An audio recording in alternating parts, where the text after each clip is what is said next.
Je vous remercie d'avoir invité la Direction générale de la cohésion sociale à conclure votre colloque en écho à l'ouverture par le directeur des affaires civiles et du Sceau ce matin.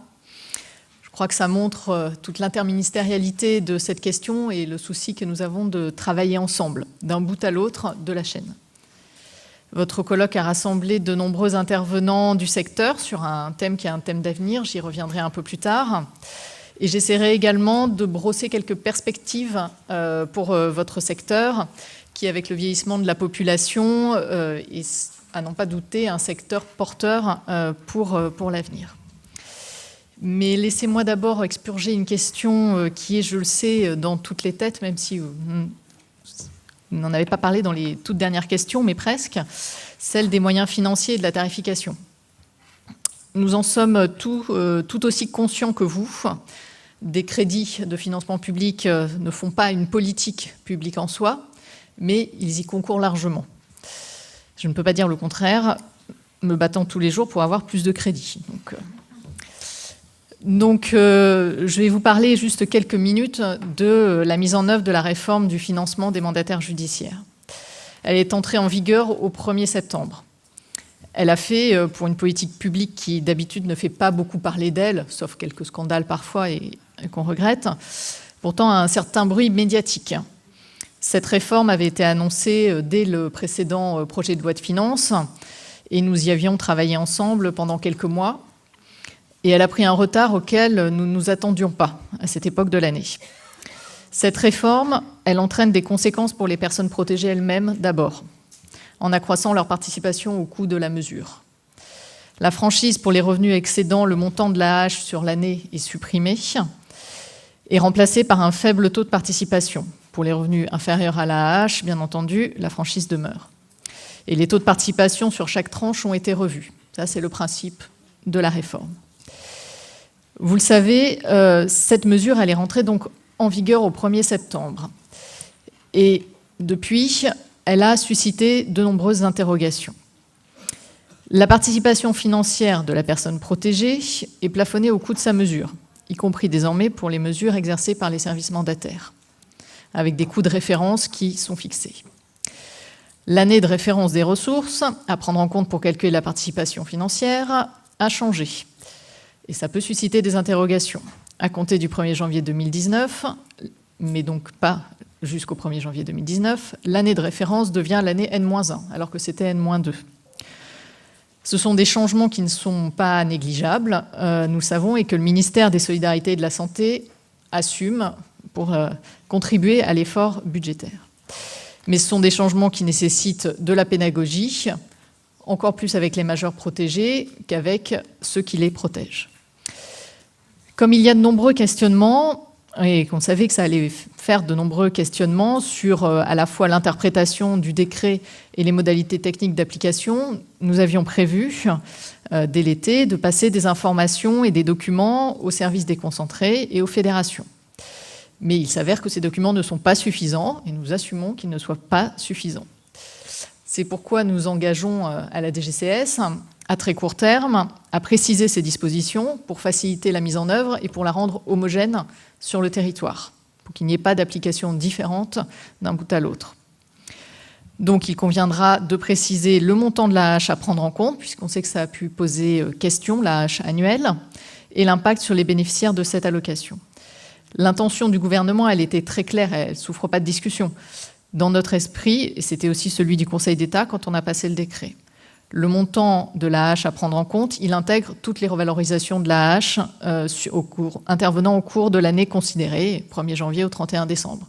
Donc il suit les revalorisations. Toutefois, donc, il faut le clarifier. Donc la semaine prochaine, on réunira l'ensemble des fédérations du secteur pour clarifier cette situation, pour revoir la rédaction de la notice d'information que nous pensions pourtant claire, mais que celui qui a compris sa notice d'information d'impôt me jette la première pierre, ce n'était pas clair, et on tentera de faire mieux. De même, on passera une information complémentaire sur la manière de comprendre le décret au DRJSCS et au DDCS, et aux fédérations bien évidemment, avec l'actualisation de la fiche explicative. Donc ça, voilà. on va dire, sujet qui, j'espère, sera bientôt derrière nous, sur la forme en tout cas. Sur le fond, il est vrai que c'est une réforme qui est importante. Des questions sont aussi remontées à mes services sur les indicateurs utilisés pour obtenir le nombre de points mesurant le poids de l'activité des services mandataires. Je dois dire que vous avez un système de tarification qui est assez complexe. La réforme du système de participation fixe aussi des indicateurs qui déterminent le coût des mesures de protection. Et pourtant, ces indicateurs n'ont pas de conséquences sur les modalités de calcul des premiers indicateurs que j'ai cités. Ils ne servent pas à la même chose. Les coûts de référence, ils n'ont pas d'autre objet que de plafonner la participation financière des majeurs protégés au coût de leurs mesures. Par ailleurs, il y a aussi cette année des décalages dans les calendriers budgétaires. Donc, ce n'est vraiment pas une année calme pour votre secteur. Et comme le décret est paru en retard, on a dû adapter ces délais. Donc vous avez jusqu'au 1er octobre pour transmettre les propositions budgétaires. Et après, nous publierons les dotations régionales limitatives début octobre avec l'instruction budgétaire. On est plus en retard que les autres années. Ce qui d'ailleurs nous oblige à essayer de décaler la date de fin de gestion pour que vous puissiez être payé jusqu'à la fin de l'année. Donc là, on vous demandera de faire... On vous demandera, dans les temps, je veux dire, hein, évidemment, toute l'année sera payée. On vous demandera de faire un petit peu de bruit s'il le faut pour que Bercy accepte ce report de date de fin de gestion. Pour 2019, je ne vais pas vous dévoiler le PLF 2019 dans tout son détail, hein, puisqu'il n'a pas encore été discuté au Parlement, mais je peux vous annoncer que l'année sera meilleure que les années 2017 et 2018 sur le plan des budgets. Bon. Mais j'espère que... Je précise que tout est filmé et enregistré. J'espère que les ministres et les parlementaires ne me feront pas mentir. Donc après 2 années en deçà de l'évolution du nombre des mesures qui ont nécessité de la part des services des gros efforts d'efficience, et l'efficience n'est pas un mot tabou dans aucun secteur du médico-social, et aussi grâce à l'augmentation pour la réforme dont je viens de parler de la participation des personnes, les moyens l'année prochaine devraient progresser de plus de 3%, contre 1,4% cette année. Ça ne va pas résoudre complètement le problème dont vous parliez juste avant, du nombre de mesures et du financement du nombre de mesures au-delà des autorisations. Sur ce sujet, comme le disait Madame Alcaron-Déglise, je m'engage à ce qu'on y réfléchisse très rapidement ensemble pour effectivement arriver à trouver une solution qui soit en tout cas plus sécurisante, même si les budgets, eux, ils auront un petit peu de mal à suivre pour l'année prochaine. Mais pour qu'ils aient moins de mal à suivre, je crois qu'il faut qu'on sorte cette politique vous savez que Madame Rossignol parlait de sortir la politique de protection de l'enfance de l'angle mort des politiques publiques. Je crois que là, sur la protection des majeurs, on est un peu au même stade de la sortir de l'angle mort des politiques publiques aussi. Une dernière chose sur l'aspect financier, vous interrogez peut-être aussi sur l'étude nationale de coûts que devait lancer la DGCS. Il y a eu du retard, des difficultés techniques pour la faire. L'IGAS, qui est venu en appui, va bientôt nous remettre ses conclusions. Et d'ailleurs, je sais que les inspecteurs ont rencontré des membres de la fédération et qui se sont énormément enrichis à ce contact. Ils sont devenus des passionnés de la protection judiciaire juridique des majeurs. Oui, vous allez les avoir sur le dos pendant un certain moment. Donc grâce à cet appui de l'IGAS, nous allons pouvoir lancer un marché qui pourra réaliser sous un pilotage partenarial cette étude en 2019. Donc l'année 2019 sera une année d'étude et ne sera pas une année de réforme. Donc ce sera une année un peu tranquille sur ce plan-là, sans nouvelle adaptation de la tarification. Et donc nous verrons si nous sommes prêts pour 2020. L'objectif, je le rappelle, c'est quand même de parvenir à asseoir des bases plus étayées pour le système de tarification. Convaincre aussi qu'il n'y a pas des marges d'efficience extraordinaires partout dans les services et chez les individuels, et que donc les dépenses sont justifiées, et répondre aux exigences du Conseil d'État sur le plafonnement du coût de la mesure et de sa lourdeur. Mais nous en reparlerons puisque vous serez associés à ces travaux. Je reviens maintenant sur une vision un peu plus de moyen-long terme. La loi du 5 mars 2007, elle avait représenté une avancée réelle dans l'adaptation de la protection des personnes majeures les plus vulnérables, de la protection des personnes majeures aux exigences de notre temps, ainsi que dans la reconnaissance de leurs droits. Cependant, cette réforme, elle a fait l'objet de critiques sérieuses, notamment de la Cour des comptes, pour sa mise en œuvre jugée insuffisante, voire défaillante. Et il faut l'admettre, et nous l'avons tout à fait admis, et nous essayons de capitaliser sur ces critiques. Certains aspects essentiels doivent donc être améliorés. Et face au vieillissement de la population et à l'exigence grandissante de soutien à l'autonomie, que ce soit des personnes âgées ou des personnes handicapées, une nouvelle étape doit être franchie. Le rapport rédigé par Anne Caron d'Église, dans le cadre des travaux pluridisciplinaires de la mission interministérielle, doit nous y engage et nous y entraîne et va énormément nous aider dans ce sens, quitte à changer assez profondément les représentations et les pratiques de l'ensemble du secteur, État compris. Ce rapport, vous l'avez remis donc le 21 septembre aux 3 ministres, Nicole Belloubet, Agnès Buzyn et Madame Cluzel, qui étaient représentées. Il importe en effet de favoriser l'autonomie et l'expression de la volonté des personnes protégées, ainsi que l'exercice de leurs droits. Le rapport y préconise une politique publique volontariste en faveur des personnes particulièrement vulnérables en raison des troubles qui les atteignent et de leurs proches. Il invite les pouvoirs publics à repenser l'appréciation des altérations des facultés personnelles en lien avec le périmètre de l'action sociale et des droits des personnes, à définir un cadre juridique de reconnaissance et de protection des droits et à impulser une politique publique mobilisant tous les acteurs. Donc ce travail interministériel va continuer, ne va pas s'arrêter pour mettre en œuvre les propositions qui seront retenues, dont certaines ont été dévoilées ce matin, retenues par les ministres. Et il prolongera d'autres actions qui sont connexes, qui sont menées par l'État pour renforcer les droits des personnes vulnérables, personnes handicapées, personnes âgées.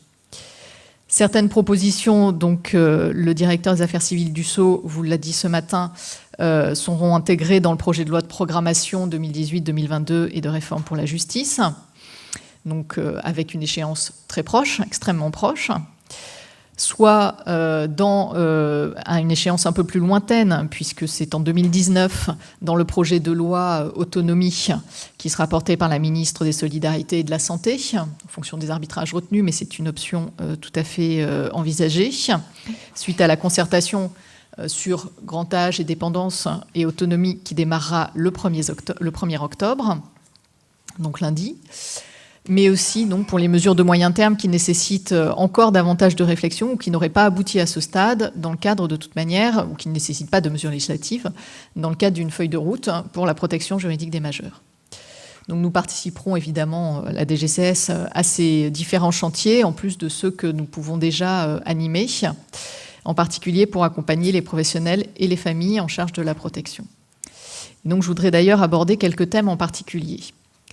Premier thème, c'est l'accompagnement des professionnels et des familles en charge de la protection.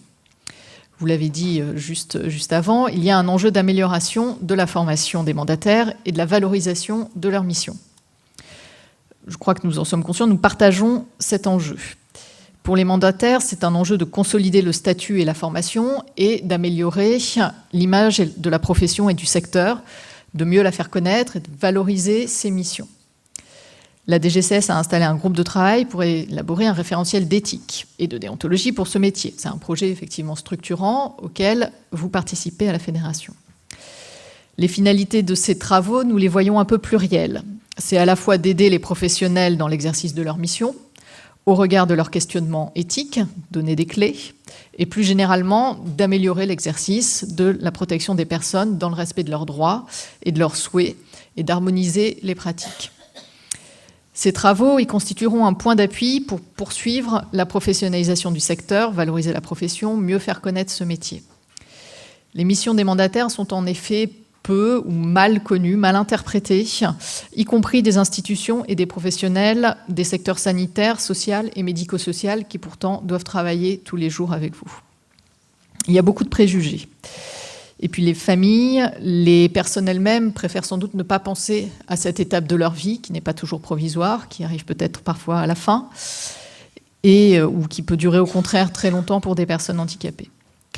Le travail que vous menez à la FNAT sur le contrôle interne, la gestion des risques, au service de la qualité, il est particulièrement intéressant et central dans ce contexte. En prouvant qu'on se soucie de la qualité de la prise en charge par des contrôles, des processus, des méthodes, on améliore la confiance. Évidemment, rien ne remplace l'humain, la relation humaine qu'il doit y avoir entre le mandataire et la personne protégée.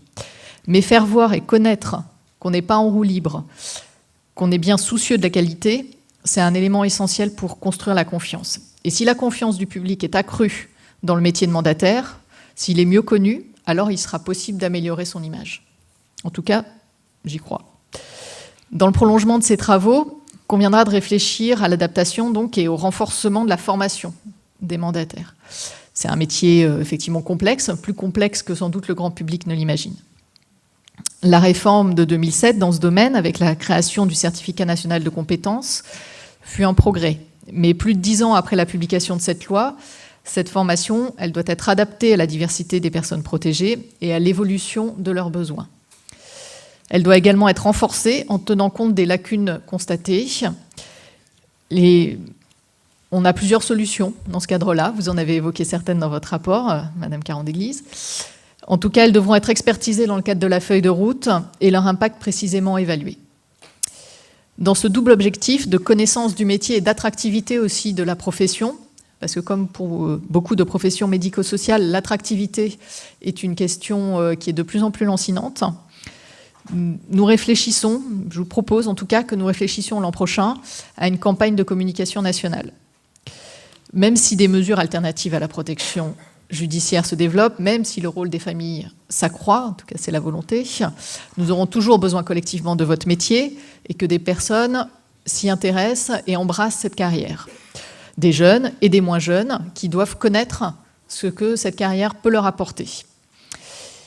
Donc pour que ça reste un métier d'avenir, je vous propose qu'on réfléchisse à comment faire une campagne, sans doute très digitale, de communication sur l'attractivité du métier. J'avais prévu de parler un peu des contrôles, mais comme vous en avez parlé quand même énormément, je vais vous passer ce passage. Ça vous allégera un peu la fin, puisqu'on a quand même dit beaucoup de choses, y compris sur l'harmonisation, sur les contrôles à la fois côté justice et côté cohésion sociale. Donc, je vais passer là-dessus. Un mot sur l'accompagnement des tuteurs familiaux. Je le disais juste à l'instant, l'objectif d'accroître le rôle des familles dans les mesures de protection n'a pas disparu. La loi du 5 mars 2007 avait réaffirmé la priorité donnée à la famille dans la protection. Donc au ministère des Solidarités et de la Santé, nous assurons le financement d'actions d'information et de soutien aux tuteurs familiaux dans les territoires, avec 3 millions d'euros supplémentaires qui avaient été inscrits en loi de finances 2017, reconduits en 2018 et qui continuent à être reconduits. Nous construisons maintenant des outils communs, dont une mallette pédagogique pour être mis à disposition des familles et des professionnels qui les accompagnent, pour que ce ne soit pas juste un pis-aller que d'avoir une mesure d'habitation familiale. Un site internet dédié devrait être créé fin 2019 pour accompagner les familles. Deuxième thème que je voulais aborder, c'est le pilotage de la politique publique. Alors, je n'aborderai pas le pilotage interministériel qui doit faire encore l'objet de réflexions, mais on voit qu'il doit s'améliorer, très certainement. La Direction générale de la cohésion sociale, de notre côté, nous allons investir de 2019 à 2022 dans la mise en place progressive d'un système d'information. C'est ce qu'évoquait la représentante de la DSS tout à l'heure. Le projet, nous l'avons intitulé, en tout cas c'est comme ça qu'il est intitulé officiellement, « Transformation numérique de la protection juridique des majeurs ». Et c'est un projet qui est cofinancé par le Fonds de transformation de l'action publique et qui a donc reçu le blanc-seing de l'interministériel, de la direction de la transformation de l'action publique, pour être financé et avoir des financements supplémentaires. L'objectif avec ce projet, c'est de mettre en œuvre progressivement une dématérialisation complète des divers processus administratifs et financiers du domaine de la protection juridique des majeurs. Dans quel objectif ? Évidemment, simplification administrative, meilleure maîtrise des dépenses d'intervention et amélioration du pilotage.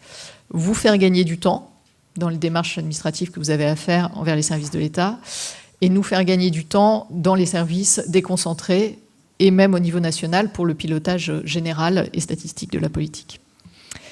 Donc nous souhaitons dématérialiser de nombreuses procédures administratives, en commençant par les plus courantes ou les plus simples, la gestion des demandes d'habilitation, quel que soit le demandeur, qui permettra d'ailleurs d'établir la liste de ceux qui sont habilités et de ceux dont l'habilitation a été suspendue ou retirée, la fameuse liste noire qui était prévue par la loi de 2007 et qui n'a jamais vu le jour.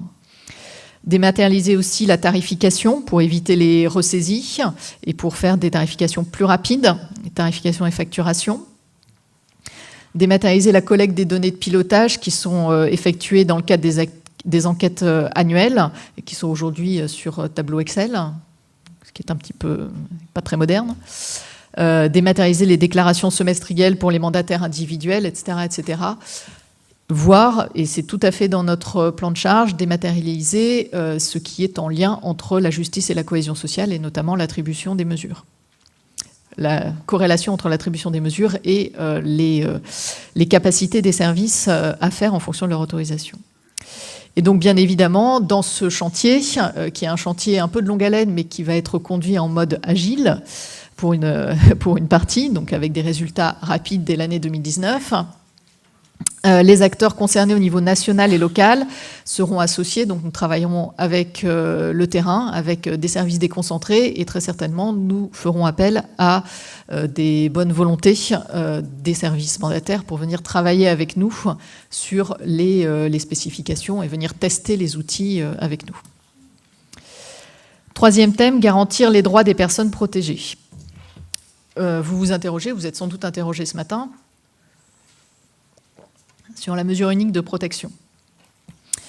Comme le rappelle le rapport d'Anne Caron-Déglise, les mesures de protection sont actuellement insuffisamment individualisées.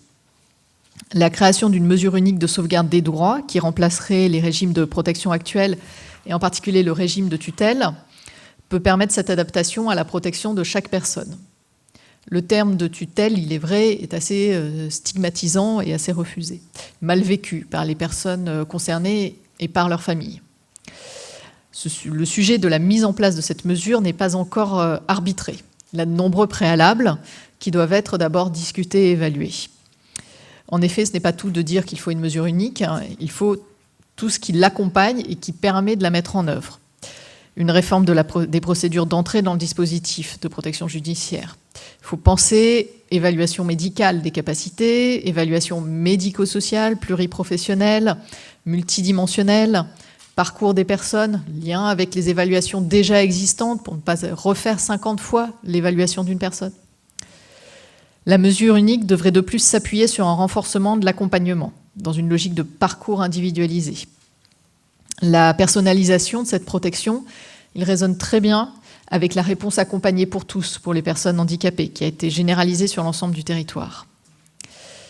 De l'autre côté, l'extension de la mesure d'accompagnement social personnalisé à des personnes qui ont de faibles revenus mais n'ont pas de prestations sociales, ainsi que la transmission d'une évaluation budgétaire et sociale avant tout signalement au procureur de la République, pourrait être un premier pas dans le sens d'une plus grande coordination des différents dispositifs. Un travail en réseau permettant la transmission des différentes informations nécessaires à l'évaluation et à la décision, sans cloisonnement, mais bien évidemment dans le respect des conditions qui garantissent le droit des personnes prises en charge, doit être mis en place. Cette réforme, c'est une réforme qui est structurante. Elle ne pourra être élaborée que dans le cadre d'une concertation, voire une coélaboration, d'un co-design avec les représentants des différents acteurs des secteurs concernés, notamment les conseils départementaux. Et il conviendra d'en évaluer l'impact pour les différents acteurs, y compris impact financier. Je terminerai par une réforme qui ne vous concerne sans doute pas directement, mais qui est symbolique de l'évolution de notre société. Le droit de vote des personnes en tutelle. Le droit de vote, c'est un élément essentiel de la citoyenneté que nous exerçons tous à chaque fois que le droit nous en est donné. En tout cas, nous avons le droit de l'exercer. Un droit universel et fondamental qui doit être exercé par toute personne membre de la nation.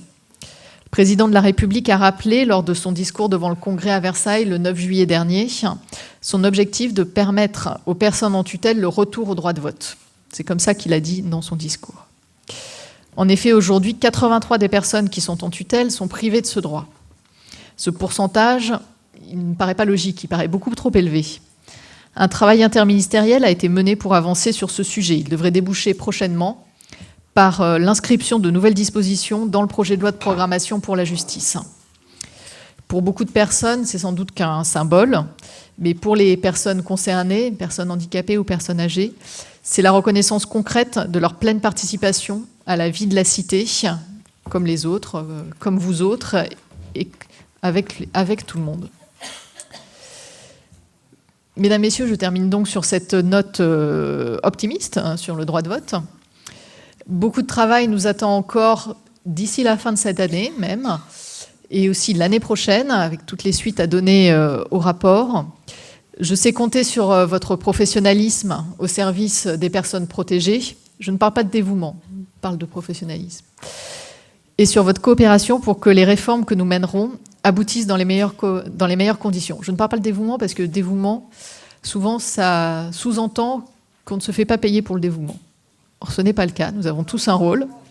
Et ce rôle, il doit être reconnu, y compris financièrement. Je vous remercie pour votre attention.